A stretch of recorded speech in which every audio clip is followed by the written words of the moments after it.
नमस्कार भाई सभी को। कैसे हैं आप सब लोग। उम्मीद करती हूँ कि सब एकदम बढ़िया होंगे। देखिए गाइज, एनटीपीसी सीबीटी 1 के पेपर सोल्व कर रहे हैं ग्रेजुएट लेवल के, जो 2025 में आपके 47 शिफ्ट में हुए थे।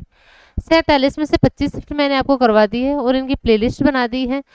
तो आप जिनको भी देखना हो मेरे चैनल पे जाके देख सकते हैं। ठीक है। जिनकी भी एग्जाम है 16 फरवरी से, एक ही दिन बाकी है, या फिर जिनकी बाद में है भाई 16 फरवरी को है, वो तो 5 से शिफ्ट का तो रिवीजन कर सकता है।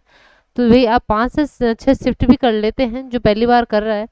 तो देखिए आपको इससे भी बहुत फायदा मिलेगा, क्योंकि आपको प्रीवियस ईयर का जो है कि कैसे किस पैटर्न के क्वेश्चन आते हैं इसका आइडिया आपको मिल जाएगा। ठीक है। और 5-7 शिफ्ट को भी यदि आप कर लेते हैं तो आगे वही क्वेश्चन आपके थोड़े रिपीट होते जाते हैं, एक दो क्वेश्चन आपके चेंज होते हैं। ठीक है। तो भी जिनके पास टाइम कम है वो आप 5-7 शिफ्ट को लगा लीजिए, जिनके पास टाइम है आप 20-25 शिफ्ट भी कर लेंगे ना, तो मतलब आपका एग्जाम में अच्छा आपका पेपर जाएगा। ठीक है भाई। आज देखिए अपन करेंगे 26वीं शिफ्ट जो आपकी 16 जून को हुई थी। 16 जून की जो थर्ड शिफ्ट थी। ठीक है। और वैसे आपकी 26वीं शिफ्ट है। तो भाई वीडियो को एंड तक देखना है। कोई भी आपका डाउट रहता है तो कमेंट बॉक्स में कमेंट कर सकते हैं। इन सब की जो पीडीएफ है आपको मेरे टेलीग्राम चैनल पे मिल जाएगी। ठीक है। विद सॉल्यूशन मिलेगी। तो आप क्या करो, टेलीग्राम चैनल को ज्वाइन कर लो। लिंक जो है डिस्क्रिप्शन में दिया हुआ है, तो वहां से आप टेलीग्राम चैनल से जुड़ जाइए। जितने भी पीडीएफ है वहां पे आपको मिल जाएगी। ठीक है भाई, स्टार्ट करते हैं क्लास को। देखिए पहला क्वेश्चन अपना, पहला क्वेश्चन है, दो संख्याएं एक तीसरी संख्या से 47% और 25% अधिक है, उन दोनों संख्याओं का अनुपात ज्ञात कीजिए। देखिए भाई, दो संख्याएं हैं, वो एक तीसरी संख्या से 47% और 25% अधिक है। तो मैं तीसरी संख्या को 100 मान लेती हूँ। तीसरी संख्या को 100 मान लिया। तो पहली संख्या इससे 47% ज्यादा मतलब 147, और दूसरी संख्या इससे कितनी ज्यादा, 25% ज्यादा मतलब 125। आपको पूछा क्या है, उन दोनों संख्याओं का अनुपात पूछा है। तो भाई इन दोनों संख्याओं का जो अनुपात आएगा, 147 होता है आपका, तीन भाई कटेगा ही नहीं है ना, और आपको ऑप्शन दे भी रखा है 147 अनुपात 125। ठीक है, बिल्कुल इजी क्वेश्चन है। क्वेश्चन नंबर 2 देखिए क्या है, x का कौन सा धनात्मक मान समीकरण x बटे 147 बराबर 48 बटे x को संतुष्ट करता है। भाई कैसे करोगे, वज्र गुणा कर लो, क्रॉस मल्टीप्लाई कर लो, क्या हो जाएगा, एक्स स्क्वायर जो बराबर होगा वो आपका 48 इंटू 147 के बराबर हो जाएगा। ठीक है। सोल्व करो। देखिए सोल्व करते टाइम ये गलती मत करना कि आप 48 को 147 से इंटू कर दो और फिर उसका वर्गमूल निकालने के लिए लग रहे हो। ठीक है। आपको क्या करना है, इनको ऐसी संख्याओं में तोड़ो जो खुद या तो किसी का वर्ग हो। ठीक है। या तो किसी का वर्ग हो, या फिर आप जितना हो सके इनका गुणनखंड कर लो ना, इनको छोटी संख्याओं में तोड़ लो। तो देखिए भाई, संख्याओं को यदि आपने प्रैक्टिस कर रखी होगी तो आपको ध्यान में रहेगा भाई 16 वर्ग है किसका, 4 का, और इस 48 को मैं लिख सकती हूँ 16 इंटू 3, और 147 आपका 49 का 3 गुना होता है। ठीक है। तो इसको लिख सकते हैं 3 इंटू 49। अब इसका रूट लो, इसका रूट बहुत ईजी हो जाएगा। ठीक है। भाई एक्स जो आएगा आपका वो आएगा 4 का वर्गमूल, क्या हो जाएगा 4, 3 दो बार आ रहा है तो रूट में 2 बार आ रहा है तो बाहर आपका एक बार, और 49 में किसका स्क्वायर होता है 7 का, तो ये आ जाएगा 7। ठीक है। सोल्व कर लो, देखो 7 3 21 और 21 4 84, आपका क्या आ जाएगा, एक्स की वैल्यू आ जाएगी। ठीक है भाई। नेक्स्ट क्वेश्चन देखिए, क्वेश्चन नंबर है आपका 3, क्या है, निम्नलिखित का मान ज्ञात कीजिए। आपको बताना है 18, 0.18 496 और 0.00001156। तो भाई देखो इसको सोल्व करेंगे। मेरे को ऐसा लग रहा है इस क्वेश्चन में मैंने मिस्टेक कर दी, एक बार मैं क्वेश्चन को देख लेती हूँ।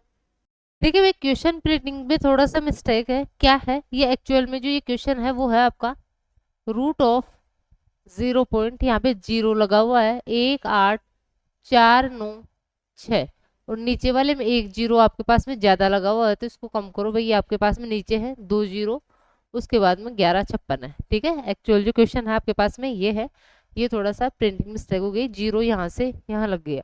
ठीक है। अब इसको सोल्व करते हैं अपन। तो देखिए भाई, मैं इसको पूरे को एक रूट में भी ले लूं तो कोई फर्क पड़ेगा क्या, कैसे,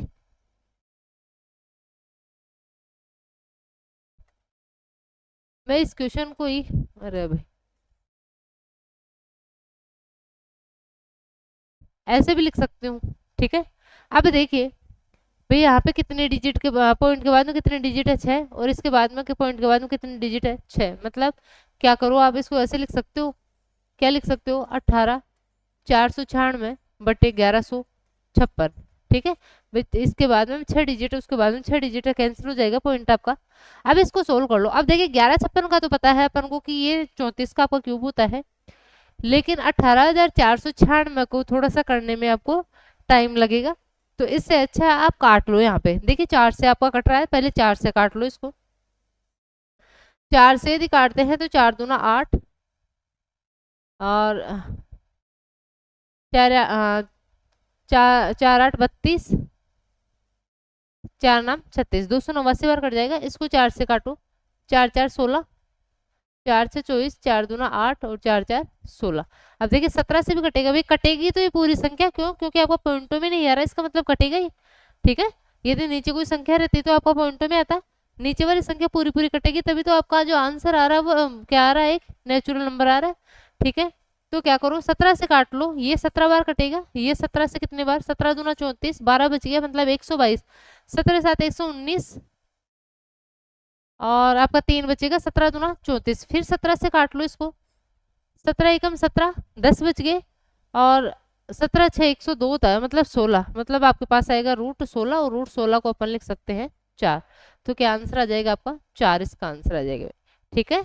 नेक्स्ट क्वेश्चन, क्वेश्चन नंबर 4 है, यदि निर्माता को 10%, थोक विक्रेता को 15%, खुदरा विक्रेता को 28% का लाभ होता है, तो उस मेज का उत्पादन लागत ज्ञात कीजिए जिसका ग्राहक के लिए खुदरा मूल्य ₹75,900 है। नोट, निर्माता, आपको नोट में दे रखा है, निर्माता है वो थोक विक्रेता को बेचता है, थोक विक्रेता है खुदरा विक्रेता को बेचता है, तथा खुदरा विक्रेता ग्राहकों को बेचता है, ठीक है। अभी देखिए क्या है, जो निर्माता है वो थोक विक्रेता को बेचेगा कितने में, 10% के लाभ में। जो थोक विक्रेता है उसको खुदरा विक्रेता को बेचेगा 15% के लाभ में, और जो खुदरा विक्रेता है वो ग्राहक को बेचेगा कितने लाभ पे, 28% के लाभ पे, और ग्राहक ने इसको कितने में खरीदा है, 75,900 में।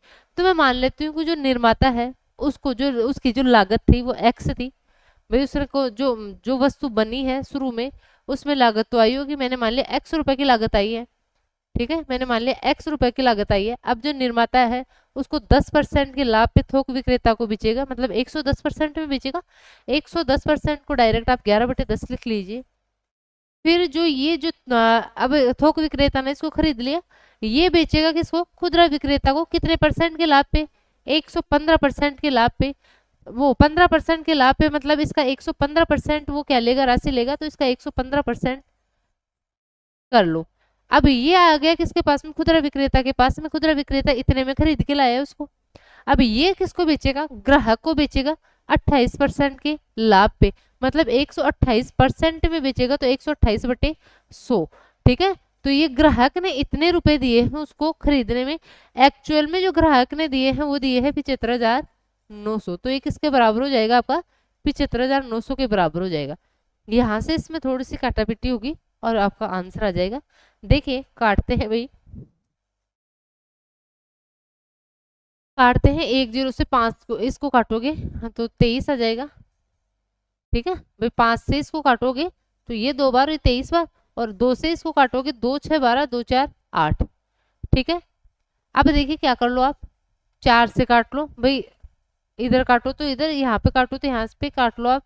4 से काटते हो तो 16, 4 से ये 25, फिर 4 से ये कितनी बार, 4 बार, और 4 से ये 25 बार, ठीक है। अब देखो भाई 23 से कटेगा क्या, 23 से कटेगा क्या, ये 23 से 69 और 23 से 69, मतलब 33 का 11 का मल्टीपल आएगा। और देखिए आपका आंसर जो आएगा वो पॉइंटों में तो नहीं आएगा, क्योंकि ये जो संख्या होगी भाई लास्ट वाली दोनों संख्या 4 से डिवाइड है, तो ये संख्या इस 4 से भी कट जाएगी। मतलब आपका आंसर जो आएगा वो आएगा किसमें, एक नेचुरल नंबर आएगा, एक प्राकृत संख्या है आपके पास में आएगी, और पॉइंटों में नहीं आएगा, मतलब ये दोनों ऑप्शन तो नहीं होंगे। और भाई यहाँ पे कहीं पे भी आपके पास में लास्ट में जीरो नहीं बचेगा, क्योंकि 4 से काटोगे तो देखो इसको 33 इंटू इसको 100 लिख लूँ तो ये 25 बार कट जाएगा। तो आपको दिख रहा है कि जो x की वैल्यू आएगी वो आएगी 25 इंटू, ये दोनों 25 भी उधर चले जाएंगे, ठीक है, इंटू 33, मतलब यूनिट डिजिट आपका आएगा 5, ठीक है। और यूनिट डिजिट 5 आपका एक ऑप्शन में, ऑप्शन बी में। पॉइंट में आएगा नहीं, दो ऑप्शन कैंसिल हो गए, जीरो लास्ट में आएगा नहीं, जीरो आप जो लास्ट में आएगा इकाई अंक वो 5 आएगा। तो आपको इतनी बड़ी कैलकुलेशन करने की कोई जरूरत नहीं है, ठीक है। नेक्स्ट क्वेश्चन, क्वेश्चन नंबर है आपका 5। आनंद के पास रुपए 1617 है, उन्होंने इसे अपने बेटों अनिल और अशोक में बांट दिया और उन्हें इसे वार्षिक रूप से संयोजित होने वाली 10% वार्षिक ब्याज दर पर निवेश करने को कहा। यह देखा गया कि अनिल और अशोक को क्रमशः 12 और 13 वर्ष बाद समान राशि प्राप्त हुई है। आनंद ने अनिल को कितनी राशि दी थी? भाई देखिए, दो मेथड इस क्वेश्चन के बताऊंगी, है ना। जो सेकंड वाला मेथड यदि आप पता कर मतलब आप याद रख लेते हैं या समझ जाते हैं तो बहुत ही इजी, ऐसे क्वेश्चन को देखते ही आप कर सकते हो। देखिए भाई, पहला क्वेश्चन तो अपना बेसिक, भाई मिश्र धन का फॉर्मूला अपना चक्रवर्ती ब्याज में क्या होता है? मूलधन इंटू मूलधन इंटू 1 प्लस आर बटे 100 की पावर समय होता है, ठीक है। तो इसने क्या बोला है कि जो आनंद है उसके पास में 1617 रुपए है, इसने अपने बेटों अनिल और अशोक में उन 1617 रुपए को बेचा और इस तरह उनको जो राशि दी है वो ऐसे दी है कि जो अशोक है, जो अनिल है उसका 12 वर्ष बाद में, और जो अशोक है उसका 13 वर्ष बाद में जो राशि मिलेगी इनको, जो मिश्र धन मिलेगा वो सेम मिलेगा, ठीक है। जो मिश्र धन मिलेगा वो इनको सेम मिलेगा। तो देखिए भाई, मिश्र धन दोनों का समान कर दो, 12 वर्ष और 13 वर्ष बाद का। तो देखिए इसको एक तो बेसिक से यदि अपन करते हैं तो कैसे करेंगे? मैंने मान लिया अनिल को इसने x रुपए दिए हैं और अशोक को कितने देगा, फिर 1617 में से x यदि अनिल को दे दिया तो अशोक को 1617 माइनस x देगा, माइनस x। तो देखिए भाई, यहाँ पे जो आपका अनिल है उसका जो मिश्र धन होगा, अनिल का जो मिश्र धन मिलेगा वो कितना मिलेगा भाई? धनराशि कितनी मिली है अनिल को? x, और दर कितनी है? 10%, मतलब 1 प्लस आर बटे 100 करते हो तो ऊपर आएगा 110 बटे 100, मतलब इसको डायरेक्ट आप 11 बटे 10 लिख सकते हो। और कितने साल के लिए, मतलब कितना साल के लिए मिला है इसको, किसको? अनिल को 12 वर्ष। तो 12 वर्ष बाद में अनिल का जो मिश्र धन होगा वो ये होगा, और 13 साल बाद में जो अशोक है उसका मिश्र धन कितना होगा भाई? अशोक की धन राशि कितनी है? 1617 माइनस एक्स है, ठीक है, वही दर वही है, तो 11 बटे 10 आ जाएगा। लेकिन अब समय जो है उसका वो कितना है? 13 साल है। कितना है? 13 साल है भाई। इसको सोल्व कर लेंगे, अपने पास में x की वैल्यू आ जाएगी, ठीक है।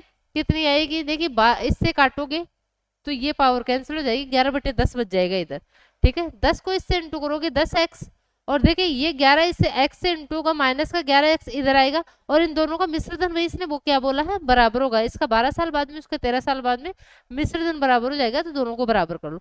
अब सोल्व करोगे तो देखो 10x और ये माइनस का 11x इधर आएगा, तो कितना आ जाएगा आपका? 21x हो जाएगा, और ये हो जाएगा आपका 16,100। और अच्छा 11 से इंटू करोगे ना, इसको करोगे किससे? 11 से इंटू करोगे, तो देखिए 11 से इंटू करेंगे तो कितना आएगा? 11 से इसको इंटू करते हैं तो देखो कितना आ जाता है अपना, या फिर ऐसे कर लो, देखो 161 1617 में आपका 21 का भाग जाएगा, तो इसको बाद में करेंगे ना, थोड़ी सी कैलकुलेशन इजी हो जाएगी। इसको ऐसे कैसे लिख लो?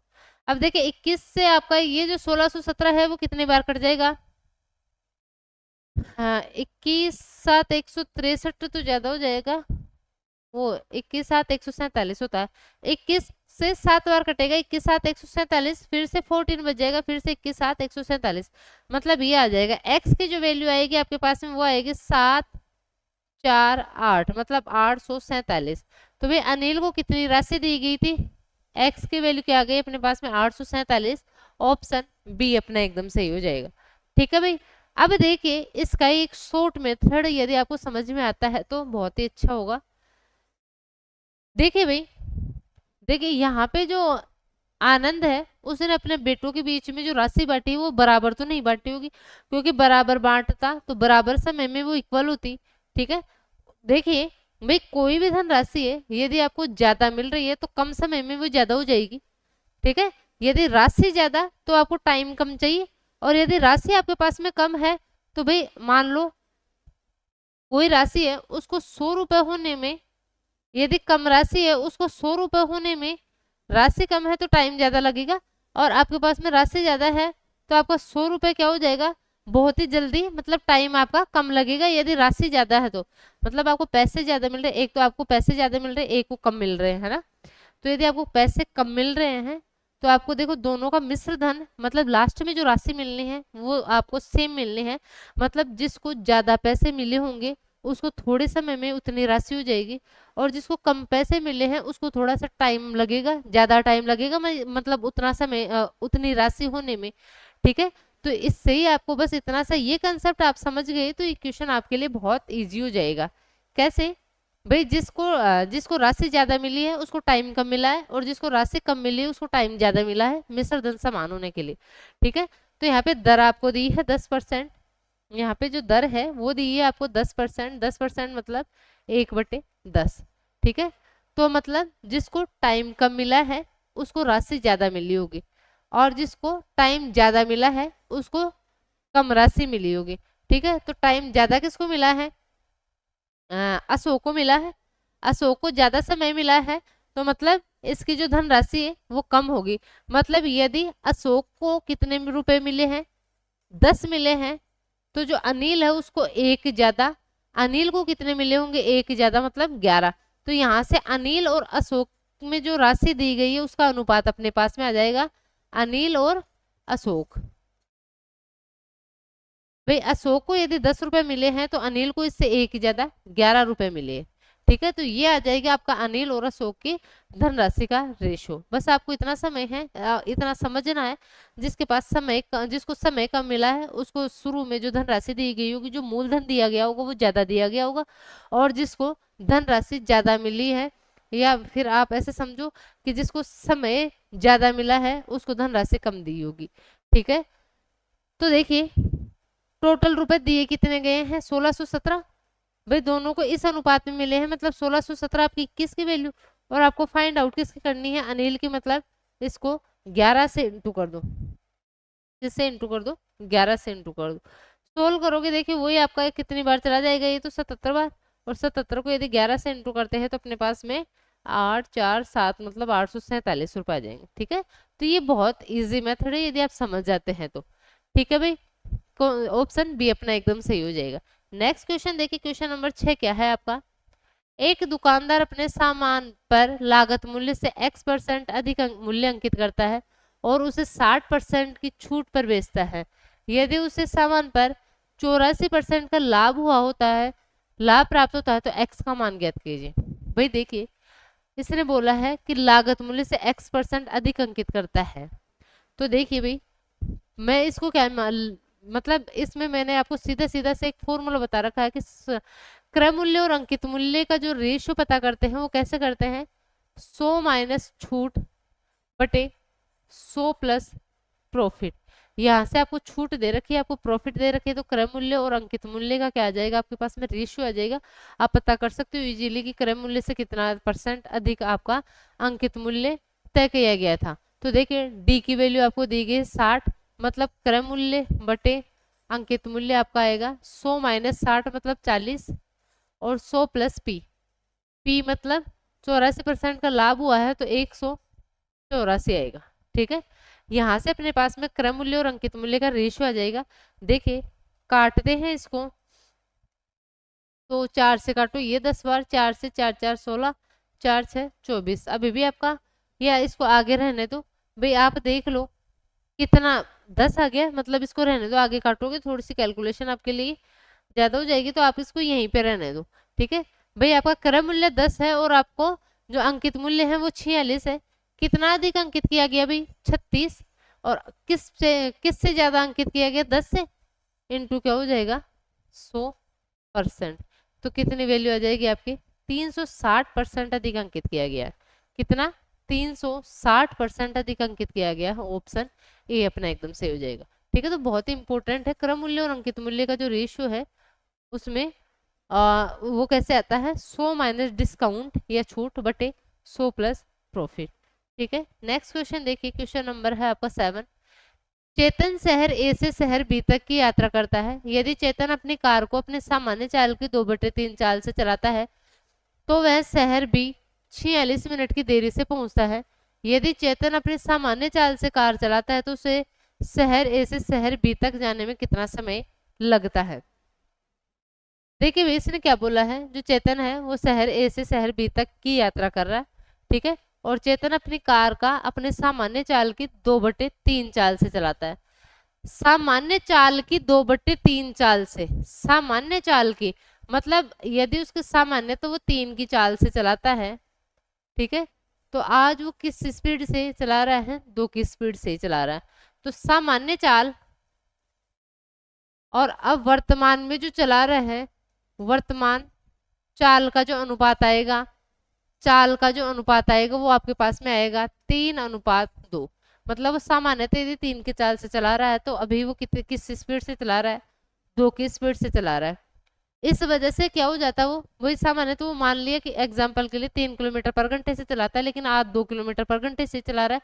इसका मतलब जितने टाइम में वो पहले पहुंचता था उतने उससे ज्यादा टाइम लगेगा, मतलब उसको देरी होगी। ठीक है, तो वो क्या हो रहा है, उसको 46 मिनट की देरी हो रही है। अब देखिए भाई, शहर ए से शहर बी के बीच की जो डिस्टेंस है वो तो सेम ही होगी।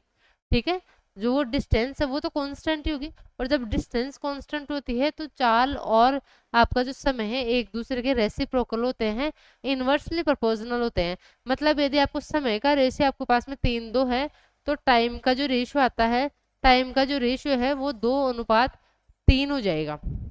ठीक है, टाइम का रेशियो 2:3 हो जाएगा। मतलब नॉर्मली यदि आपको एग्जाम्पल के 2 मिनट का समय लग रहा है तो आज चाल कम होने की वजह से आपको 3 मिनट उसमें लग गए। ठीक है, एग्जाम्पल के लिए मिनट में नहीं है, ये रेशियो में है। तो देखिए, सामान्य समय और वर्तमान समय का क्या आ गया आपके पास में, रेशियो आ गया। भाई एक्चुअल में वो कितने मिनट की देरी से पहुंच रहा है, 46 मिनट की देरी से, लेकिन यहाँ पे देखो कितना अधिक समय ले रहा है, 1। ठीक है, कितने मिनट की देरी से पहुंच रहा है या कितना अधिक समय ले रहा है, एक ही बात है। तो यहाँ पे आ जाएगा 1। अब इसने पूछा है कि यदि सामान्य चाल से चलता है तो उसको कितना समय लगेगा, मतलब सामान्य समय उसको कितना लगता है, इंटू कर दो 2। तो ये कितना हो जाएगा भाई, आपका 92 मिनट का समय लग जाएगा उसको। सामान्य जो समय होगा वो उसका क्या होगा, 92 मिनट हो जाएगा। ठीक है, ऑप्शन बी अपना एकदम सही हो जाएगा। ठीक है भाई, इजी क्वेश्चन है, बहुत दिनों से ये क्वेश्चन पूछा जा रहा है। देखिए क्वेश्चन नंबर आपका 8 है। 3 संख्याएं 4:14, 7:14 और 16:15 के अनुपात में है। सबसे बड़ी संख्या और सबसे छोटी संख्या के बीच का अंतर 41 है, तो सबसे बड़ी संख्या ज्ञात कीजिए। भाई देखिए, तो आपको 3 संख्याएं दे रखी है, 4:, भैया इसको काट लो थोड़ा सा, या तो काटना चाहो तो ये रखना चाहते हो तो रख लो, काट लोगे तो फिर आगे नहीं काटना पड़ेगा आपको। ठीक है, काट लोगे तो आगे नहीं काटना पड़ेगा। देखिए, इसको मैं लिख दूं, 2 से काटू 2/7, 7 से काटोगे तो 1/2, मतलब ये आ गया 2/7 अनुपात 7/14 अनुपात 16/15। अब ये आपका जो होता है सही अनुपात नहीं होता है, इसको सही अनुपात बनाने के लिए क्या करो, नीचे वाली संख्याओं का एलसीएम लो और उसका क्या करो, फिर आप इंटू कर दो सब में। तो एलसीएम आपका कितना हो जाएगा भाई, 15 × 14 क्या हो जाएगा, 14 × 15 आपका एलसीएम हो जाएगा। तो एलसीएम से सबको इंटू कर दो भाई, एलसीएम से सबको इंटू कर दो, किससे करना है, 14 × 15 सबको कर दो। ठीक है, इसको भी कर दिया और इसको भी कर दिया। अब सोल्व कर लो, आपके पास में संख्याओं का अनुपात आ जाएगा कितना, 7×14, 15×2 30, 60 आ जाएगा। यहाँ पे 14 से 14 कैंसिल, 15 7, 105 आएगा क्या, 105। ठीक है, 15 से 15 कैंसिल, और आप 16 को यदि 14 से इंटू करते हो तो कितना हो जाएगा, 16 4 64, 16 एकम 16 और 6 आपका कितना हो जाएगा, आपका 22, ये हो जाएगा। ठीक है भाई, इसने बोला है सबसे छोटी संख्या और सबसे बड़ी संख्या के बीच का अंतर आपको दे रखा है 41। अब देखिए भाई अनुपातों में सबसे बड़ी संख्या कौन सी हो जाएगी 224 और सबसे छोटी 60। तो इनके बीच का डिफरेंस कितना हो जाएगा, देख लो कितना हो जाएगा, ये 4, ठीक है, और 22 में से 6 जाएगा तो आपका कितना चला जाएगा, कितना आ जाएगा, 22 में 6 जाएगा तो 16। ठीक है, ठीक है भाई। आपको पूछा क्या है सबसे बड़ी संख्या, सबसे बड़ी संख्या के लिए आप 224 से इंटू कर दो, सबसे बड़ी संख्या के लिए किससे 224 से इसको इंटू कर दो। अब इसको सोल्व कर लो, देखो सीधा सीधा दिख रहा है 41 का 4 गुना है तो 4 बार कैंसिल हो जाएगा, और यदि 4 से इसको काटते हो तो देखो 4 5 20 और 4 6 24, 56 क्या हो जाएगा आपके पास में सबसे बड़ी संख्या जाएगी, ऑप्शन बी एकदम सही हो जाएगा। ठीक है, नेक्स्ट क्वेश्चन देखिए, क्वेश्चन नंबर 9 क्या है, 58 किलोमीटर पर घंटे की चाल से चलने वाली एक ट्रेन पी समांतर पटरियों पर समान दिशा में 27 किलोमीटर पर घंटे की चाल से चलने वाली 238 मीटर लंबी ट्रेन क्यू को 7.5 मिनट में पूरी तरह से पार कर लेती है। विपरीत दिशा में 38 किलोमीटर पर घंटे की चाल से चलने वाली 123 मीटर लंबी ट्रेन आर को पूरी तरह से पार करने में पी को कितना समय सेकंड में आपको लगेगा। ठीक है, तो देखिए भाई पहले जो एक ट्रेन है और उसकी चाल दे रखी आपको 58 किलोमीटर पर घंटा, ठीक है, ये क्या कर रही है समान दिशा में एक दूसरी ट्रेन चल रही है 27 किलोमीटर पर घंटे की चाल से, उसको और जो दूसरी ट्रेन है जिसको वो पार करते हैं उसकी आपको लंबाई दे रखी है 238 मीटर, इसको 7.5 मिनट में पार कर जाती है। तो देखिए भाई जब भी दो ट्रेनें आपकी, चाहे वो समान दिशा में जा रही हो चाहे आपकी विपरीत दिशा में जा रही हो, दो ट्रेनें एक दूसरे को पार करती हैं तो इसमें वो जो डिस्टेंस लेते हैं दोनों ट्रेनों की जो लंबाई है उसका योग लेते हैं। अब भाई देखिए दूसरी ट्रेन जिसको पार कर रही है उसकी तो लंबाई दे रखी है, लेकिन जो ट्रेन पार कर रही है उसकी लंबाई अपन को फाइंड आउट करनी है। तो मैं मान लेती हूँ जो ये ट्रेन है उसकी लंबाई है एल प्लस आपका हो जाएगा 238, तो ये तो हो जाएगी आपकी टोटल दूरी, दूरी बराबर चाल इंटू समय, चाल क्या हो जाएगी भाई समान दिशा में जा रही है, समान दिशा में जा रही है इसका मतलब क्या है दोनों की चालों का अंतर लेंगे, क्या लेंगे दोनों की चालों का अंतर, 58 और 27 का अंतर कितना हो जाएगा आपका 31, 31 हो जाएगा, और आपको समय क्या दे रखा है 7.5 मिनट, क्या दे रखा है 7.5 मिनट। अब देखिए भाई यहाँ पे सबसे बड़ा ये है कि आपको जो यूनिट है उसमें थोड़ा सा आपको चेंज करना पड़ेगा। भाई जो आपकी जो चाल होती है वो होती है या तो किलोमीटर पर घंटे में या मीटर पर सेकंड में, तो समय या तो आप घंटे में लो या फिर सेकंड में लो, तो मैं इसको सेकंड बनाती हूँ मिनट को, तो मेरे को किससे इंटू करना पड़ेगा 60 से इसको इंटू करना पड़ेगा, किससे 60 से, तो ये सेकंड में हो गया।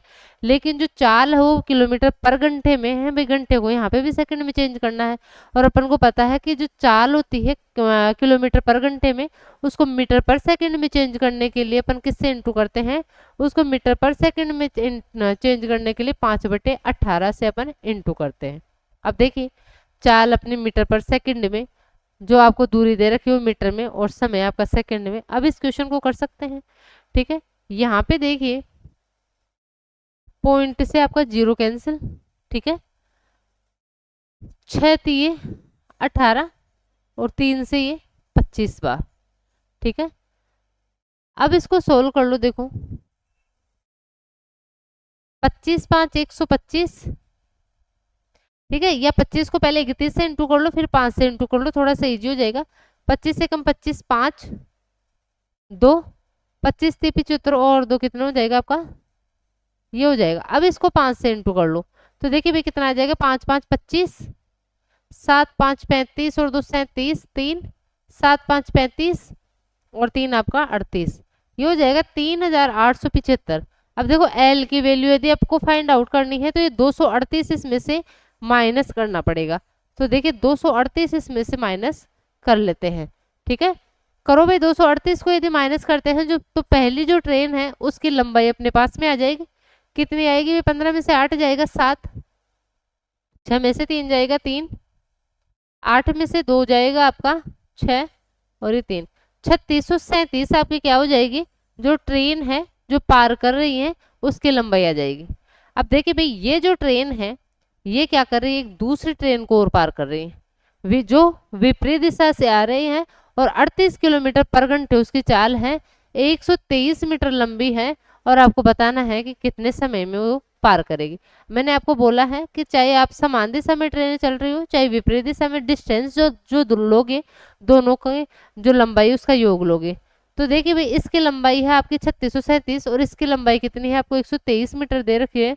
तो दोनों को क्या कर लो, आप जोड़ लो, दोनों को जोड़ लो। 123 आप इसमें जोड़ते हो तो देखिए जो डिस्टेंस आपके पास में आएगी, 7 3 10, 3 3 6, 6 और 1 7, 3760 आ जाएगी। तो डिस्टेंस बराबर, अब की बार जो चाल आएगी भाई, दोनों विपरीत दिशा में चल रही है, तो इनकी दोनों की चालों का योग लेंगे। 38 और 58 का जो योग आएगा वो कितना है, 38 और 58 का 8 8 16, 5 4 9, 96 आएगा। फिर से मीटर पर सेकंड में चेंज करेंगे तो 5/18 से इसको इंटू करो, और मैंने मान लिया कि इसको टी समय में पार करती है, तो टी की वैल्यू अपन को फाइंड आउट करनी है। देखो भाई, इसको सोल्व करेंगे तो अपने पास में आंसर आ जाएगा। करते हैं, देखिए सोल्व। 3 से 3 3 हो, 3 दूना 6, 3 से 3 6 18, ठीक है। 5 से काट लो, पहले 5 से इसको काटोगे, 5 7 35, 5 5 25, 5 दूना 10, ठीक है। आपका सबसे पहले 8 से काट लो, 8 4 32, और 8 नाम 72, 8 4 32, 8 4 32 क्यों, 8 3 24, हाँ 8 चौक 32, ठीक है। अब इसको किससे, 4 से काट लो, 4 से इसको काटते हैं अपन, 4 दूना 8, 4 से तो नहीं कटेगा ये, 4 से नहीं, 2 से ही कटेगा। किससे कटेगा, 2 से कटेगा, 2 4 8, 2 सत्ते 14, और 2 बच जाएगा यहाँ पे, और 2 से इसको काटोगे 3, तो जो टी आएगा 47 को यदि 3 से इंटू करते हैं तो ये आ जाएगा 7 3 21, 4 3 12, और 7 3 21, 1 2, 4 3 12 13 14, 141 सेकंड आ जाएगा। कितना आएगा, 141 सेकंड। इसमें क्या आ जाएगा, समय आ जाएगा, ऑप्शन सी अपना एकदम सही हो जाएगा। ठीक है भाई, ऐसे आपको देखो, ऐसे ही इस क्वेश्चन को करना पड़ेगा, और कोई इसका शॉर्टकट नहीं है।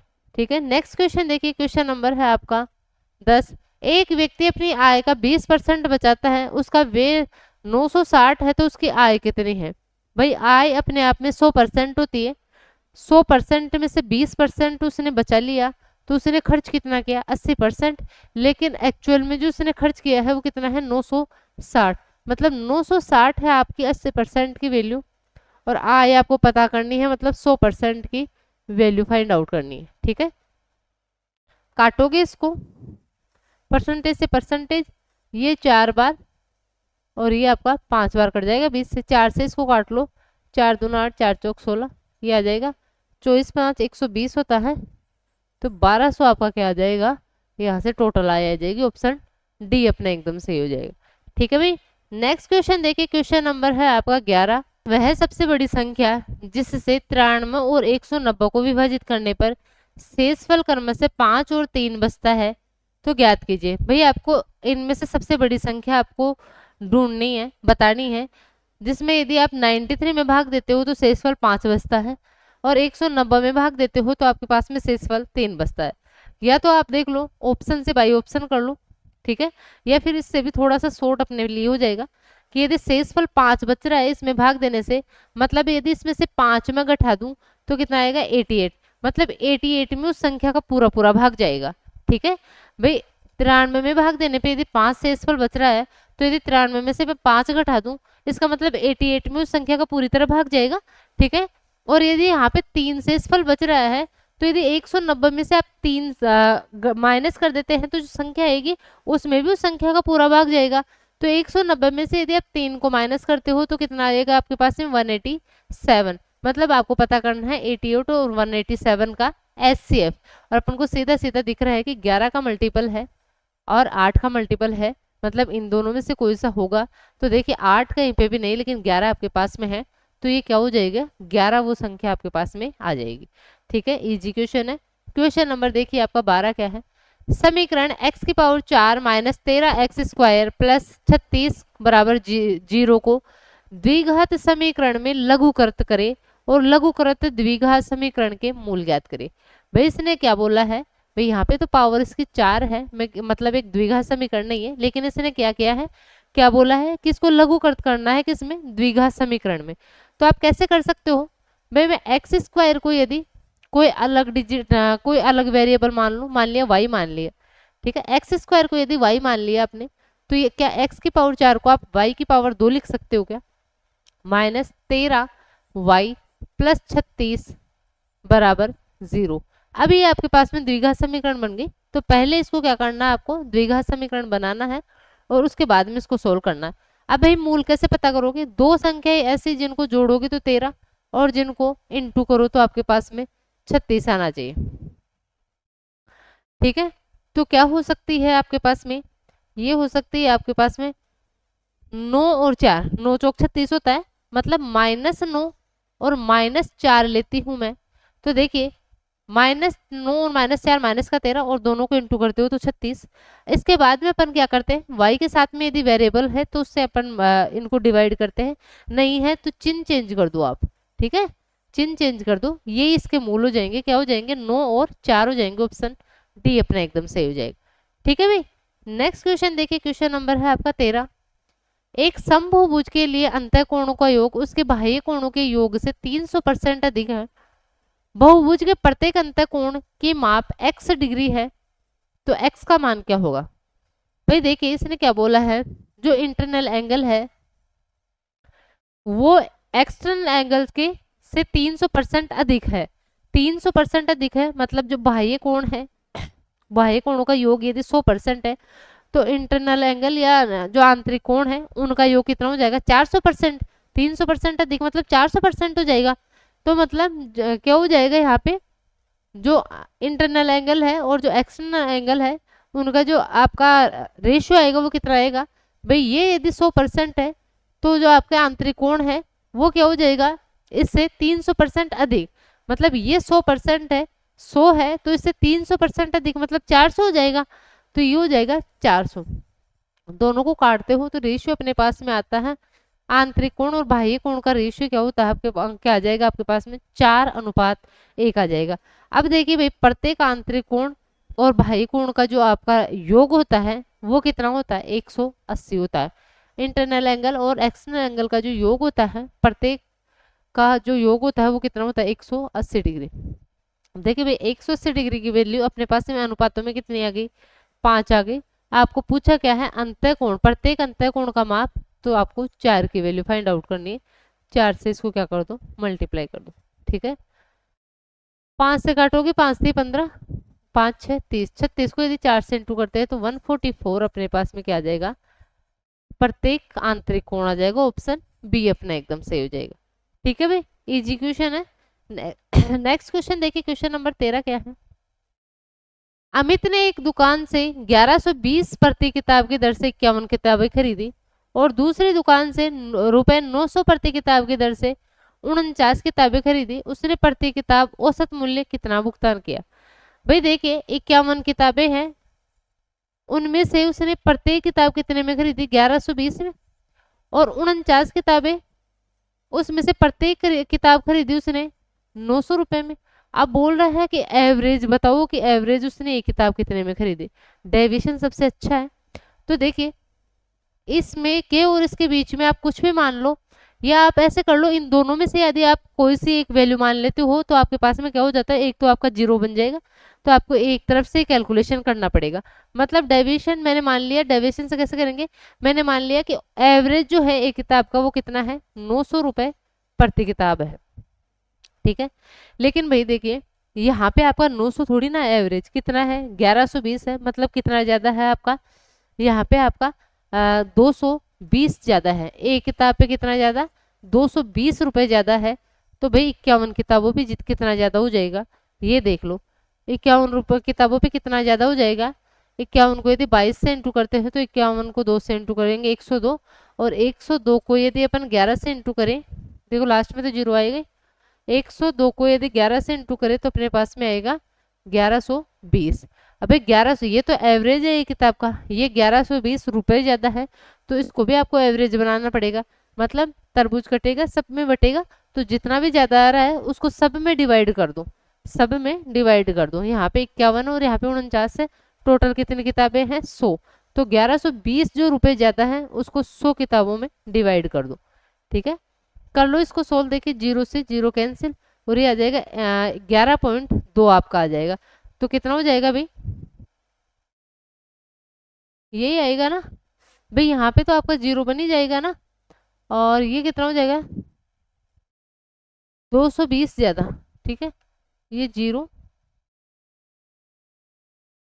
अरे भाई यहाँ पे गलती कर दी ना अपन, 2 बार 2 आएगा है ना, 11 से इंटू करते हैं तो 11 22 आएगा। कितना आएगा 11 22 आएगा। ठीक है, देखो 11 से इंटू करेंगे इसको, 11 दूना 22, 11 एकम 11, 11 22 आएगा। ठीक है, अब देखो इसको कितना आ जाएगा, 112.2। 900 में आप 112.2 को जोड़ते हो तो 1000 कितना आ जाएगा भाई, 1012, 1012.2 आपके पास में एवरेज आ जाएगा। ठीक है, औसत मूल्य कितना आ जाएगा 1012.2। ऑप्शन सी अपना एकदम सही हो जाएगा। ठीक है भाई, नेक्स्ट क्वेश्चन देखिए, क्वेश्चन नंबर है 15। एक बेलनाकार छड़ का वक्र पृष्ठीय क्षेत्रफल 4900 सेंटीमीटर स्क्वायर है। यदि छड़ की लंबाई 97 सेंटीमीटर है तो छड़ की त्रिज्या दशमलव के 2 स्थानों तक पूर्णांकित ज्ञात कीजिए। पाई आपको 22/7 लेना है। देखिए भाई, बेलनाकार जो छड़ है उसका वक्र पृष्ठीय क्षेत्रफल का फॉर्मूला जो होता है वो होता है 2πr/h। ये आपको दे रखा है 4900। छड़ की लंबाई मतलब h की वैल्यू दे रखी है 97 और त्रिज्या आपको निकालनी है। तो देखो भाई इसको सोल्व करेंगे, 2 इंटू पाई की वैल्यू है 22/7, आर आपको फाइंड आउट करना है और h है आपका 97। ठीक है, 97 मतलब एक आपकी अभाज्य संख्या है, तो ये तो किसी से कटेगा नहीं 97। तो देखो आप कैसे करोगे, थोड़ा सा कैलकुलेटिव क्वेश्चन आपके लिए बनेगा। देखो भाई यहाँ से आप 2 और यहाँ से 2 लोगे और इसको मैं 49 इंटू 100 लिख दूँ तो ये 25 बार कट जाएगा और ये है आपका 49। ठीक है, थोड़ा सा आपके लिए लेंथ क्या, थोड़ी सी कैलकुलेशन आपके लिए अच्छी रहने वाली है इसमें। 49 को यदि आप 7 से इंटू करते हैं 343, और 343 को यदि 25 से, भाई ये 7 इधर जाके 49 से इंटू हो जाएगा, मतलब 7 का क्यूब, 7 का क्यूब कितना होता है 343 आपका होता है।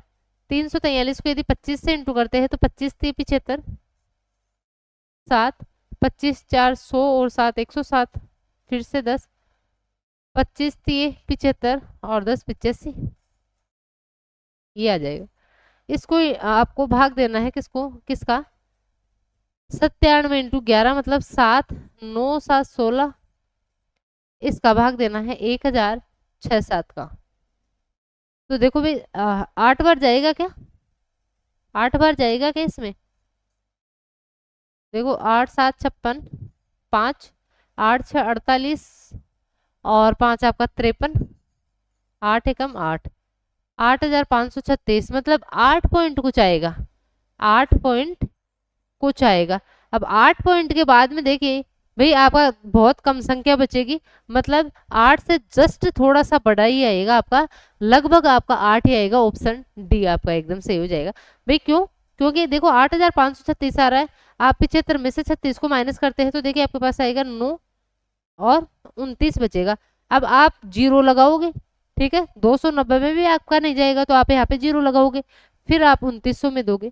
ठीक है, तो ऐसे आपका फिर 4 बार जाएगा, तो आपका ये क्या आ जाएगा 8.04 इसका आंसर आ जाएगा। ठीक है भाई, नेक्स्ट क्वेश्चन देखिए, क्वेश्चन नंबर है 16। निम्नलिखित आंकड़ों की माध्यिका ज्ञात कीजिए। माध्यिका क्या होती है, सब जो नंबर दिए हैं आपको, जो संख्याएं दी है उनको बढ़ते क्रम में लिखो, और यदि आपके पास में यदि ये नंबर संख्या का नंबर है, मतलब ऐसे गिनोगे तो आपके पास में यदि विषम संख्याएं हैं तो आप बिल्कुल बीच वाली संख्या ले लो, और यदि आपके पास में सम है तो बीच वाली दो संख्याओं को लेके उसमें जोड़ के उसमें 2 का भाग लगा दो। तो सबसे पहले आप देखो कि आपके पास में कितनी संख्याएं दे रखी है। ये दे रखी है 4, 4 8 और 3 11। 11 संख्याएं मतलब 11 आपका एक विषम नंबर है, मतलब बिल्कुल बीच वाली संख्या 11 में बीच वाली संख्या छठे नंबर की संख्या आपकी क्या हो जाएगी, माध्यिका। और बढ़ते क्रम में लिखना है भाई, ठीक है। तो सबसे छोटी संख्या देखो, सबसे पहले तो 18 है, 18 छोटा नहीं है तो पहले आएगा 18, फिर आपका आएगा देखिए 28, 18 28, फिर आएगा आपका 33, फिर आएगा आपका 49 आएगा। कितना आएगा भाई, 49। अब 50 की लाइन में आते हैं तो 50 लाइन की लाइन में आपका 52 है, 54 है, कितनी हो गई 3 3 6 भाई छठे नंबर की संख्या आ गई अपने पास में कितनी 54। तो 54 इसका क्या हो जाएगा, आंसर हो जाएगा माध्यिका 54 आ जाएगी इसकी, ठीक है। इजी क्वेश्चन है ये तो बिल्कुल। क्वेश्चन नंबर 17 देखिए, दो नल एक टंकी को 2 घंटे में और 64 घंटे में भर सकते हैं। एक तीसरा नल इसे 2 घंटे में खाली कर सकता है। यदि सभी नलों को एक साथ खोल दिया जाए तो पूर्णतः खाली टंकी का आधा हिस्सा भरने में कितना समय लगेगा। भाई देखिए, एक तो आप इसको ऐसे भी कर सकते हैं कि ये 2 घंटे में जितना भाग भरेगा उसको ये उतने भाग को खाली कर देगा, ठीक है। मतलब ये वाला जो पाइप है और ये पाइप है उसकी कैपेसिटी आपकी सेम आएगी। कैसे भाई, देखो ये दोनों पाइप है, मान लेते हो ए और बी है, तो ये 2 घंटे में भरता और 64 घंटे में भरता, और जो पाइप सी है तीसरा जो नल है वो 2 घंटे में खाली कर सकता है। कैपेसिटी पता करेंगे कैसे, इनका एलसीएम लेके जो कितना आएगा 64। पाइप ए बी और सी की कैपेसिटी यदि पता करते हैं, 2 का भाग लगाओ भाई, कितना आएगा आपका 32, यहाँ पे 1 और यहाँ पे माइनस का 32, ठीक है। मतलब देखिए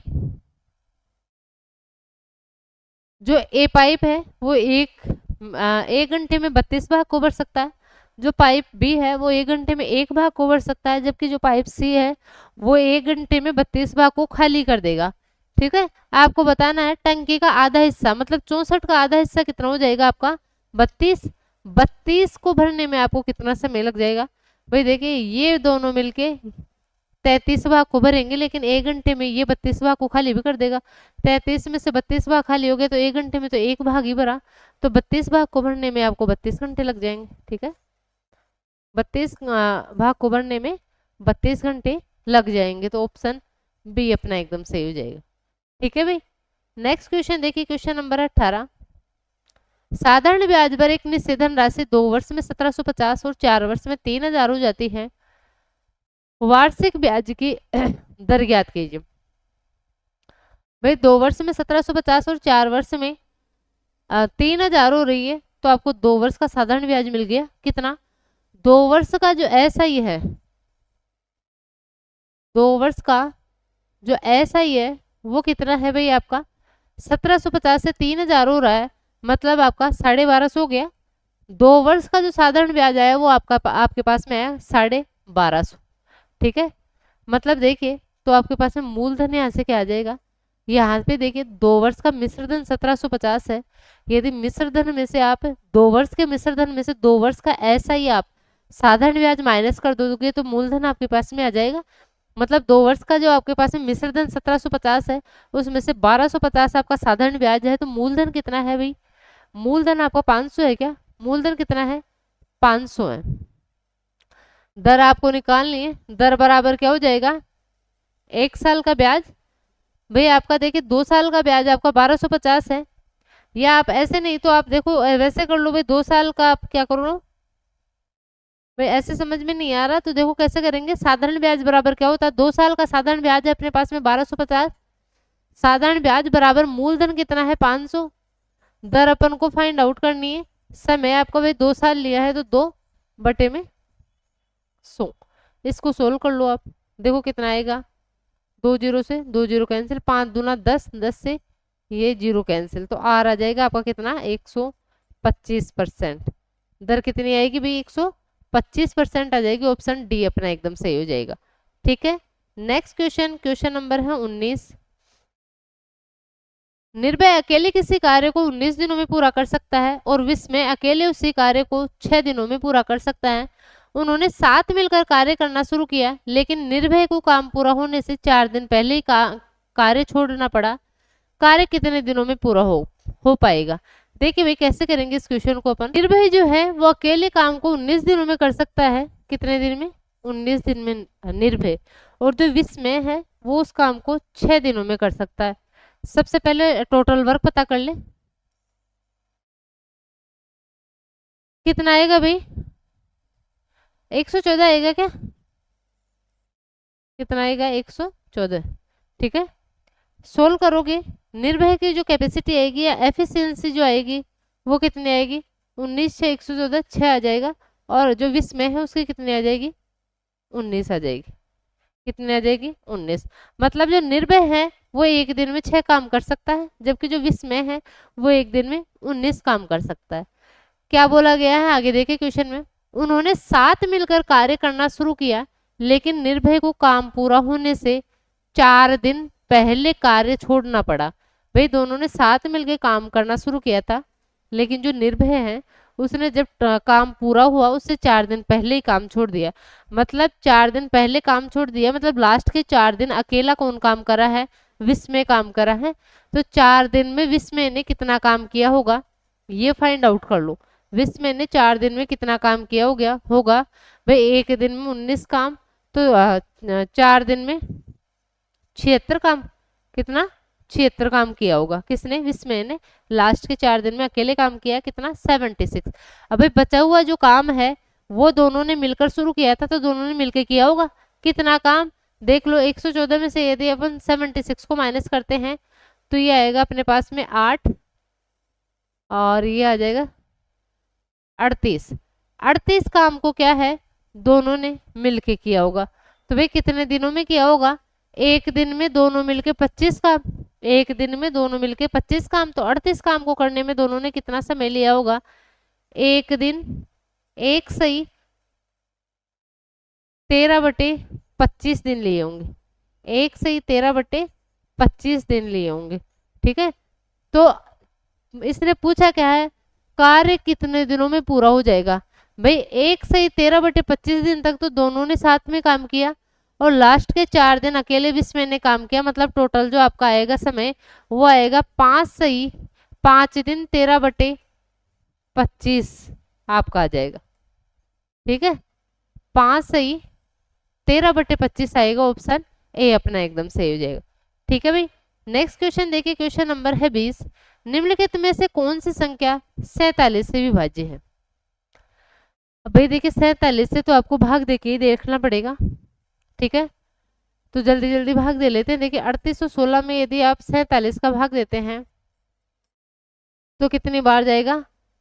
देखिए 7 चौक 28, 8 चौक 32, 8 बार 2 8 7 56, 5 8 चौक 32 और 5 कितना हो जाएगा आपका? 32 और 5 37, तो कितना आएगा? 376 आएगा। ठीक है, और कितनी बार जाएगा आपका? ये जाएगा 8 बार। कितना बच गया भाई आपका? यहाँ से 5 6, इसमें आपका नहीं जाता, तो पहला ऑप्शन तो आपका क्या हो गया? पहला आपका ऑप्शन गलत हो गया। दूसरा देख लो आप, किसका भाग दोगे? 47 का। 8 बार नहीं 9 बार दो। क्यों यार? 9 7 63, 3 6, 9 चौक 36 और 3 42, ये आएगा।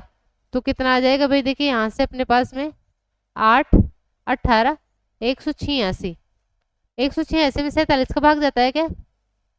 7 21, 7 चौक 28, नहीं जाएगा। नहीं जाएगा भैया ना। ठीक है, इसमें भी नहीं जाएगा। ऑप्शन सी लेते हैं।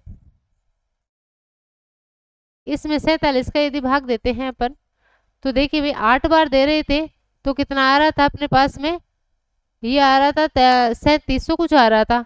8 बार में तो 7 बार दो। देखो 7 बार देते, 7 7 49, 9 और 4 है ना, 7 चौक 28 और 4 32, 329 आएगा। इसमें से माइनस करो, 17 में से 9 जाएगा आपका 8 और यहाँ पे 5 में से 2 38 आएगा और ये 4। अब देखिए इसमें क्या कर लो आप, 8 से करोगे तो 8 से तो अपना कितना आ रहा था, 337 कुछ आ रहा था।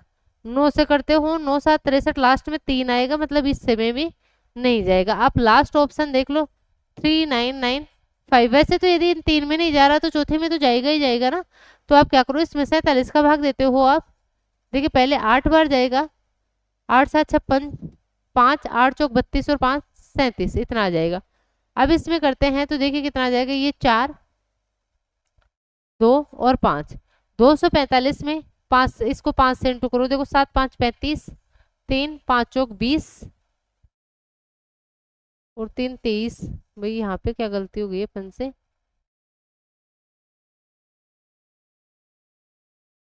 ये देखो 9 में से यदि आपका 6 जाता है तो 3 ही तो आएगा ना। ठीक है, इसमें तो जाएगा भाई, जब 3 में नहीं जा रहा तो इसमें तो जाएगा ही ना।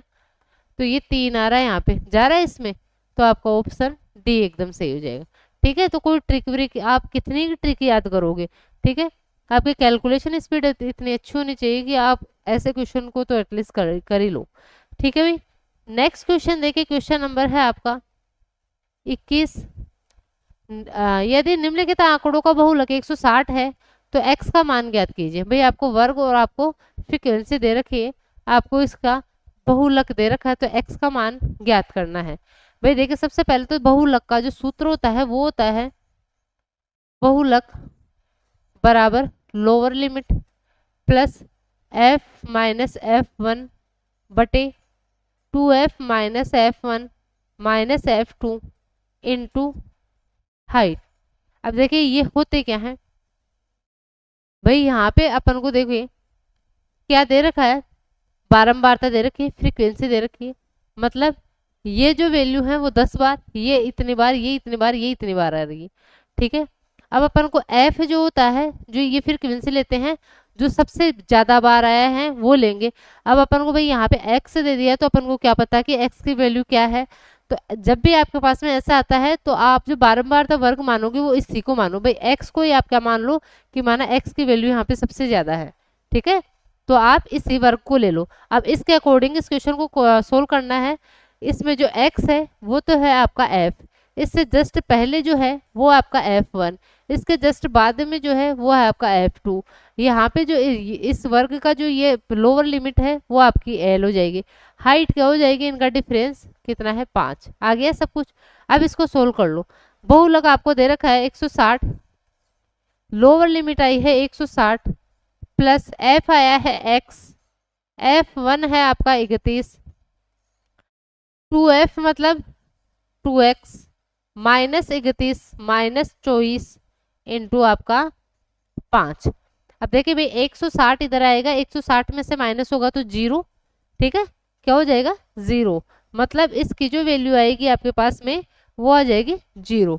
अब देखिए ये तो आपका कोष्टक में है, पहले आपका 5 इस 5 का भाग लगेगा, भाई 5 इधर जाएगा बराबर के इधर, और 0 में 5 का भाग दोगे तो 0, मतलब 5 इधर जाएगा तो भी आपके पास में क्या आ जाएगा, 0 आ जाएगा। ठीक है, अब देखिए इसको यदि आप इधर लेके जाओगे तो ये 0 से इंटू होगा तो 0, मतलब आपके पास में बचेगा x माइनस 31 बराबर 0, और x की जो वैल्यू आएगी वो आएगी अपने पास में 31। कितनी आएगी भी x की वैल्यू, 31 आएगी। ऑप्शन ए अपना एकदम सही हो जाएगा। और जब आपके पास में देखो ये क्वेश्चन इतने बार करा दिया, और जब आपके पास में बहुलक और लोअर जो लिमिट है ये दोनों यदि बराबर है तो उसका आंसर हमेशा यही आएगा। ठीक है, यदि बहुलक और लोअर लिमिट आपकी बराबर है तो हमेशा आंसर क्या आएगा, जो फ्रीक्वेंसी जो x है उससे जस्ट पहले वाली जो फ्रीक्वेंसी है वो इसका आंसर हो जाएगी। ठीक है, तो डायरेक्ट आप ऐसे भी थोड़ा सा इसको कर सकते हैं। क्वेश्चन नंबर 22 देखिए, 10.5 सेंटीमीटर त्रिज्या वाले एक वृत्त में यदि किसी त्रिज्यखंड का कोण 2π/3 है तो त्रिज्यखंड का परिमाप ज्ञात कीजिए। भाई देखिए क्या है, एक वृत्त है, एक क्या है, वर्त है। ठीक है, ये वर्त है, इसमें क्या है, एक त्रिज्यखंड है, एक त्रिज्यखंड बना लो, ये इसका क्या हो गया, केंद्र हो गया। तो ये आपका त्रिज्यखंड है, इसमें क्या करना है, इसका ये वाला कोण आपको दे रखा है 2π/3। वैसे करते हैं तो पाई की वैल्यू 180, बटे 3, 3 6 18, मतलब ये हो जाएगा 6 दूना 12, 120 आ जाएगा। तो आप इसको डायरेक्ट 120 भी कर सकते हैं यहाँ पे, ठीक है। 120 डिग्री का कोण थोड़ा सा बड़ा होगा आपका, ठीक है, तो थोड़ा सा बड़ा कर लो इसको, ऐसे कर लो। ये आपको दे रखा है 120। आपको बताना है इस त्रिज्यखंड का माप, परिमाप, ठीक है। तो इस त्रिज्यखंड का परिमाप मतलब आपको ये वाली लेंथ प्लस ये वाला चाप आपको चाहिए। तो देखिए किसी भी त्रिज्यखंड का जो ये वाला पार्ट है, इसकी लेंथ कैसे पता करते हैं, 2 पाई आर। वह त्रिज्यखंड है, उसका परिमाप का सूत्र क्या होता है, 2 पाई आर थीटा बटे 360 प्लस 2 आर भी होगा भाई, ये आर है और ये भी आर है, तो 2 आर भी होगा।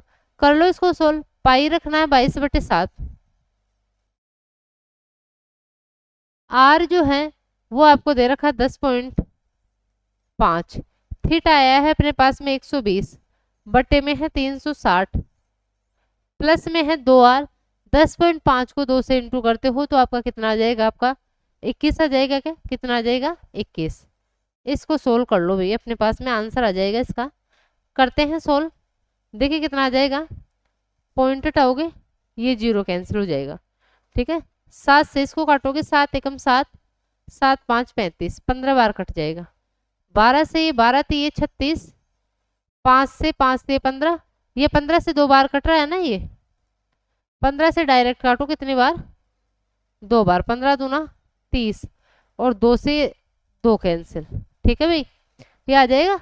मतलब आपके पास में क्या बच गया, यहाँ पे तो 22 बच गया, और ये 21 कितना आ जाएगा, 21 और 22 कितना हो जाएगा आपका, 43 आ जाएगा। कितना आ जाएगा, 43। इसका आंसर आ जाएगा ऑप्शन डी अपना, एकदम सही हो जाएगा, ठीक है। नेक्स्ट क्वेश्चन, क्वेश्चन नंबर है 23। निम्नलिखित का मान ज्ञात कीजिए। देखिए भाई क्वेश्चन पिछले 5-7 शिफ्ट से लगातार आ रहा है और बहुत ही इजी है, यदि इसको समझ गए ना। तो देखिए 32 का 2 गुना में से माइनस का 32 करोगे तो माइनस का 37 के 2 गुने में से 37 को माइनस करोगे तो माइनस का 37 बच जाएगा, ठीक है। ये माइनस माइनस प्लस हो जाएगा यहाँ पे, ठीक है। तो ये फिर से आपका 2 × 37 बन गया, ठीक है। अब इस 37 में से आप इसको माइनस करोगे, फिर से आपका माइनस 37 बच जाएगा, और ये वाला माइनस आपका इस माइनस से इंटू होगा तो प्लस बन जाएगा, और इस 37 में यदि आप इसको जोड़ते हो तो आपके पास में 74 इसका आंसर आ जाएगा, ठीक है। बिल्कुल इजी कैलकुलेशन है, ऐसे क्वेश्चन में टाइम वेस्ट नहीं करेंगे। देखिए क्वेश्चन नंबर है 24 आपका। एक विक्रेता ₹29 प्रति संतरा बेचता है और उसे 75% की हानि होती है। यदि वह 75% का लाभ अर्जित करना चाहता है तो उसे प्रत्येक संतरा किस मूल्य पर बेचना चाहिए। भाई मैंने मान लिया प्रत्येक संतरा है वो 100 रुपए का है, यदि 75% की हानि पर बेचता है इसका मतलब वो 25 रुपए में बेच रहा है, ठीक है। यदि पहले वो 75% की हानि पे बेच रहा है इसका मतलब 25 रुपए में बेच रहा है। मैंने मान लिया कि क्रय मूल्य जो है वो 100 है, ठीक है। क्रय मूल्य जो है 100 है, यदि 75% की हानि पर बेचता है तो 25% में 25 रुपए में बेचेगा, और यदि उसको 75% का लाभ लेना है तो इसको 175 में बेचना पड़ेगा, ठीक है। यदि उसको 75% का लाभ चाहिए तो 175 में बेचना पड़ेगा 100 की वस्तु को, ठीक है। भाई यहाँ पे इसने 25 में बेचा है, लेकिन एक्चुअल में बेचा कितने में है उसने, 29 में, तो 29 हो जाएगी आपकी किसकी, 25 की वैल्यू। और आपको पता किसका करना है, 175 की वैल्यू पता करनी है। कर लो भाई, बिल्कुल इजी है। 25 7 175, और 27 उसको 29 को 7 से इंटू करते हो तो 63, मतलब 203 आएगा। कितना आएगा, 203, ठीक है। 29 को 7 से इंटू करते हो, 29 7 203 होता है, तो 203 क्या हो जाएगा, यदि आप प्रत्येक संतरा को 203 में बेचते हो तो आपको क्या होगा, 75% का प्रॉफिट होगा, ठीक है। नेक्स्ट क्वेश्चन की देखिए, एक दीवार के सहारे टिकी हुई सीढ़ी का उन्नयन कोण तथा सीढ़ी का पाद दीवार से 45 मीटर दूर है तो सीढ़ी की लंबाई ज्ञात कीजिए। भाई एक दीवार है, इसके सहारे एक सीढ़ी ऐसे टिकी हुई है, ठीक है। इस सीढ़ी का जो आधार है वो इस दीवार से कितनी दूरी पर है, 4.5 मीटर की दूरी पर है, ठीक है भाई, ऐसे आपको बोल रखा है। और जो सीढ़ी है वो उन्नयन कोण बना रही है कितने का, 60 डिग्री का उन्नयन कोण बना रही, ठीक है। अब देखिए मैं आपको इस कोणों से ही बताती हूँ कि ये 60 है, ये 30 है, तो ये आपका 90। और अपन को पता है 30 60 90 आपका यदि कोण दे रखे हैं तो इनके सामने वाली भुजाओं का जो अनुपात होता है, 30 के सामने भुजा होती है 1, 60 के सामने भुजा होती है √3 और 90 के सामने भुजा 2, ये रेशियो आता है। अब भाई एक की वैल्यू अपन को 4.5 दे रखी है, तो आपको पूछा क्या है, इसने सीडी की लंबाई पूछी है, मतलब 2 की वैल्यू पूछी है। 4.5 एक की वैल्यू, तो 2 की वैल्यू कितनी हो जाएगी आपकी, 9 हो जाएगी। क्या कितनी हो जाएगी, 9 हो जाएगी। ऑप्शन बी अपना एकदम सही हो जाएगा। ठीक है भाई, सीडी की लंबाई पूछी आपकी बार, इसने दीवार की नहीं पूछी, तो सीडी की लंबाई आपकी ये हो जाएगी। नेक्स्ट क्वेश्चन देखिए, क्वेश्चन नंबर है आपका 26। एक दुकान 5 दिनों में रुपए 500, 600, 450, 550 और 400 अर्जित करती है प्रतिदिन, औसत अर्जन कितना है। भाई क्या करोगे, एवरेज आपको बताना, सबको जोड़ के 5 का भाग लगा दो, तो सबको जोड़ोगे तो देखो कितना हो जाएगा आपका, यहाँ से 6 5 11, 11 और 1 12 और आपका ये 900 2100 और ये 400 2500 हो जाएगा। और 2500 में यदि अपन 5 का भाग लगाते हैं तो 500 आपका क्या आ जाएगा, एवरेज आ जाएगा। क्या आ जाएगा भाई, 500 इसका एवरेज आ जाएगा। बिल्कुल इजी क्वेश्चन है। नेक्स्ट क्वेश्चन देखिए, क्वेश्चन नंबर है आपका 27।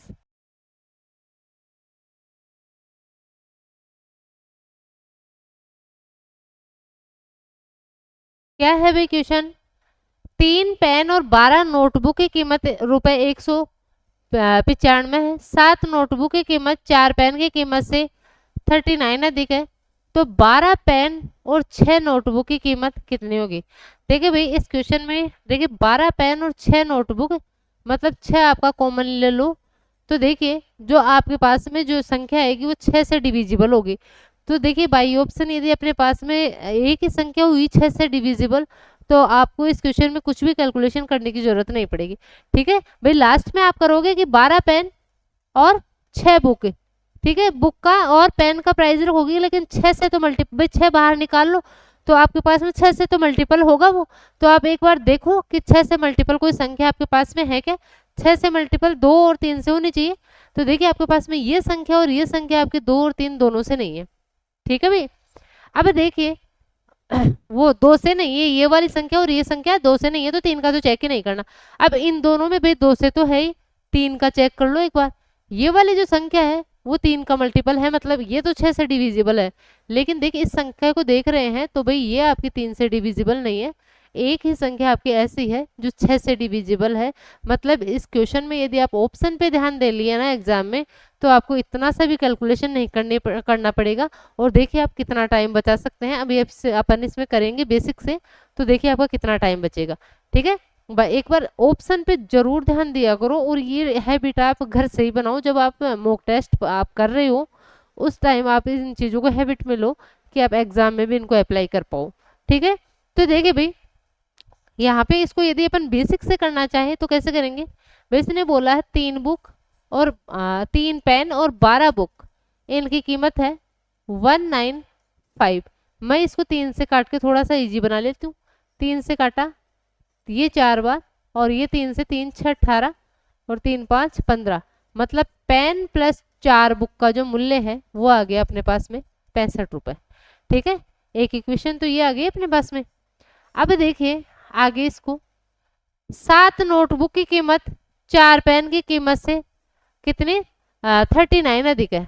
7 बुक की जो कीमत है,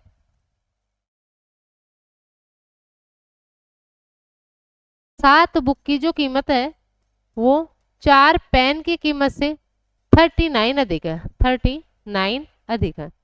7 बुक की कीमत कितने है, 4 पेन की जितनी कीमत है उससे 39 रुपए अधिक है। तो भाई यहाँ से यदि मैं करती हूँ, यदि इसको इधर लेके आऊँ तो ये देखो माइनस का 4p प्लस 7b बराबर आपका है 39। अब अपने पास में 2 इक्वेशन हो गई, 2 वेरिएबल है। अपन p और b की वैल्यू फाइंड आउट करेंगे और इसमें रखेंगे फिर। तो देखिए भाई कैसे करूं मैं, इसको यदि 4 से इंटू कर दूं इस इक्वेशन को, तो देखिए ये 4p हो जाएगा, ये आपका 16b हो जाएगा, और इसको भी आप 4 से इंटू कर लो। तो देखिए और दोनों को आप क्या कर दो, ऐड कर दो, दोनों को ऐड कर दो। इन दोनों को जोड़ोगे -4p प्लस का 4p कैंसिल हो जाएगा। ठीक है, 16 और 7 आपका कितना हो जाएगा, 16 और 16 बी में आप 7 बी को जोड़ते हैं तो 23 बी, 23 बी आपका किसके बराबर हो जाएगा भाई, यहाँ पे देखो 65 का 4 गुना कितना हो जाएगा, 6 4 24, 260 हो जाएगा क्या, 260 हो जाएगा। फिर से कहीं पे गलती कर दी क्या, पेन की 4 पेन की कीमत से 39 अधिक है।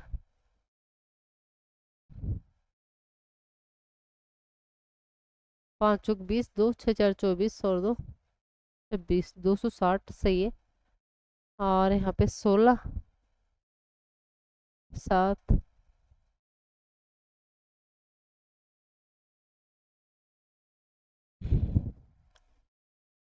भी कहाँ गलती कर रहे हैं यहाँ पर, 3 पेन और 12 नोटबुक की कीमत ये है, 7 नोटबुक मतलब 7 बुक की जो कीमत है वो 4 पेन की कीमत से 39 अधिक है।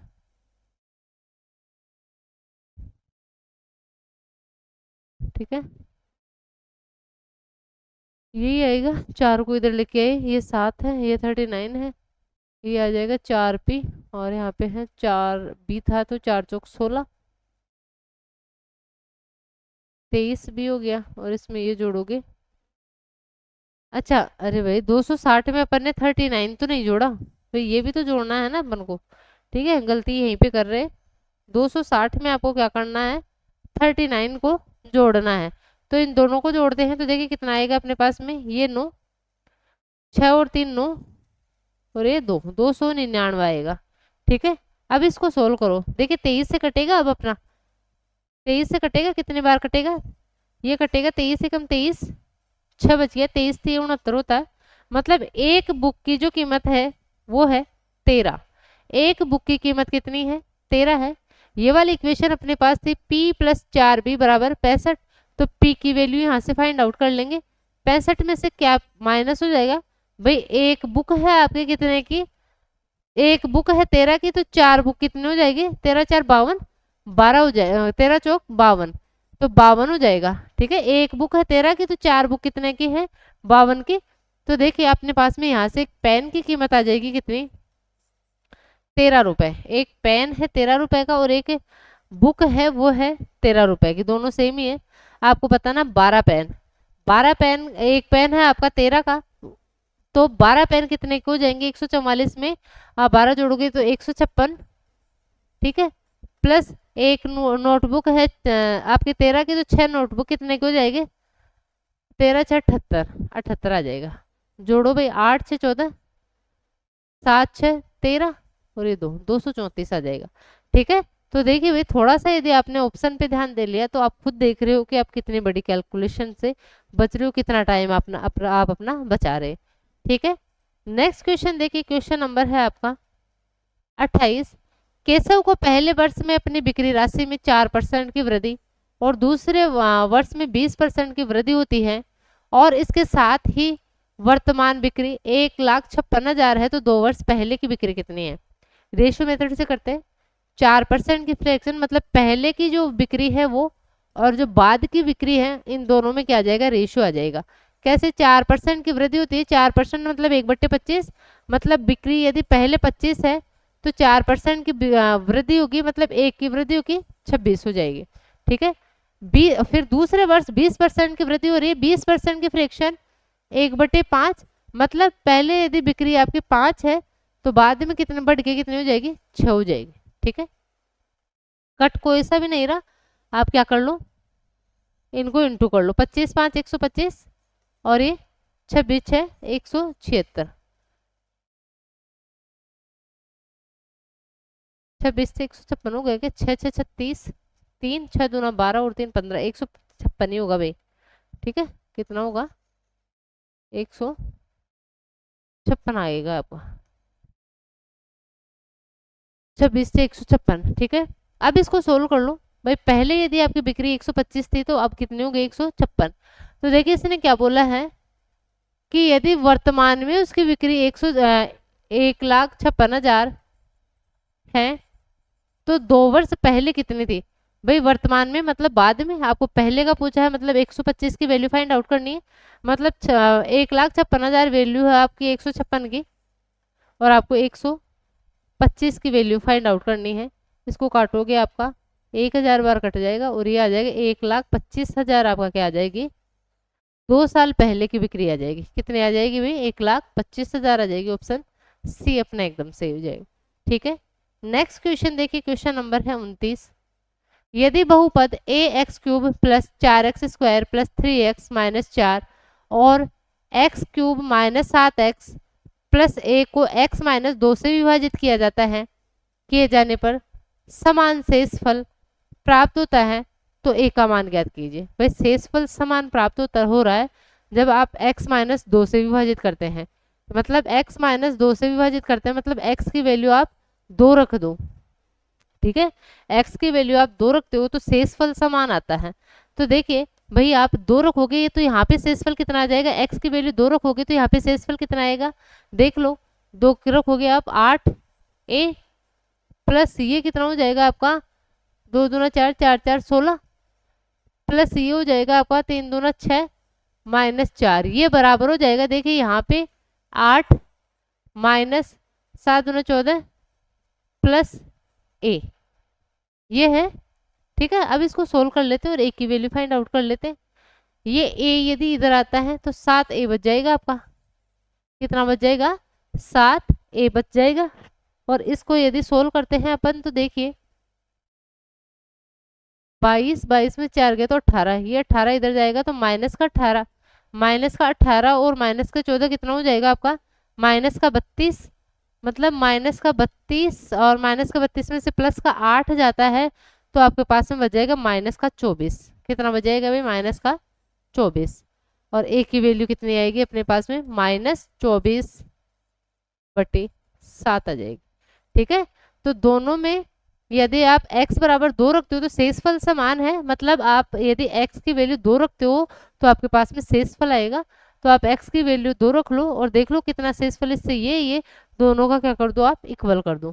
ठीक है, कितना आ जाएगा, -24/7, ऑप्शन बी अपना एकदम सही हो जाएगा। ठीक है भाई, नेक्स्ट क्वेश्चन देखिए, क्वेश्चन नंबर है 30। उस सबसे बड़े वर्त की परिधि ज्ञात कीजिए जिससे 114 मीटर और 63 मीटर विमा वाले आयत में अंतर्निहित किया जा सकता है। पाई बराबर 22/7। देखिए भाई ये 2-4 शिफ्ट से पहले भी ये क्वेश्चन आपसे पूछा गया था और मैंने बताया था जो छोटी भुजा इसमें है, जो आयत की छोटी भुजा है वो उस वर्त का डायामीटर बन जाता है। ठीक है, कैसे भाई, आप जो वर्त रखोगे वो छोटी भुजा के अकॉर्डिंग ही तो रखोगे ना, आप लंबी भुजा के अकॉर्डिंग उसको नहीं रख सकते। तो देखिए छोटी भुजा है आपकी 63 और लंबी भुजा है आपकी 114। तो देखिए ये 63 आपकी इसकी क्या हो जाएगा, डायमीटर हो जाएगा। ठीक है, डायमीटर यदि 63 है तो त्रिज्या कितनी हो जाएगी, त्रिज्या हो जाएगी 63/2। त्रिज्या कितनी हो जाएगी, 63/2 हो जाएगी। पूछा क्या है इसने, सबसे बड़े वर्त की परिधि, परिधि क्या होती है 2 पाई, पाई को रखना है 22/7 into R, 2 pi R, R कितना है 63/2। तो देखिए इसको सोल्व करते हैं, 7 नाम 63, 2 से 2 कैंसिल, और 22 नाम 198 होता है, 22 नमा 198, तो ऑप्शन डी अपना एकदम सही हो जाएगा। ठीक है भाई, इजी क्वेश्चन है। जब भी आप एक आयत के अंदर वर्त को डालते हैं तो आयत की जो छोटी भुजा है वो वर्त का डायमीटर होती है। ठीक है, इतना सा ध्यान रख लिया करो आप। ठीक है भाई, और इसके साथ में मैंने आपको 16 जून को थर्ड शिफ्ट का सॉल्यूशन करवा दिया है, और वैसे आपकी ये 26वीं शिफ्ट हो गई है ना। तो 26 शिफ्ट मैंने 47 में से करवा दिया भाई। जिनका एग्जाम है तो आप इन शिफ्ट को भी यदि करके जाते हैं तो आपके लिए बहुत बेनिफिशियल रहेगा, आप इनको भी करते हैं तो। ठीक है, और भी कोई प्रॉब्लम रहती है आपको किसी क्वेश्चन में तो आप बेझिझक कमेंट बॉक्स में कमेंट कर सकते हैं। ठीक है भाई, वीडियो कैसा लगा कमेंट बॉक्स में ज़रूर बताइए, और अच्छा लगा हो वीडियो तो वीडियो को लाइक करें, चैनल को सब्सक्राइब करें और ज़्यादा से ज़्यादा शेयर करें। ठीक है, थैंक यू।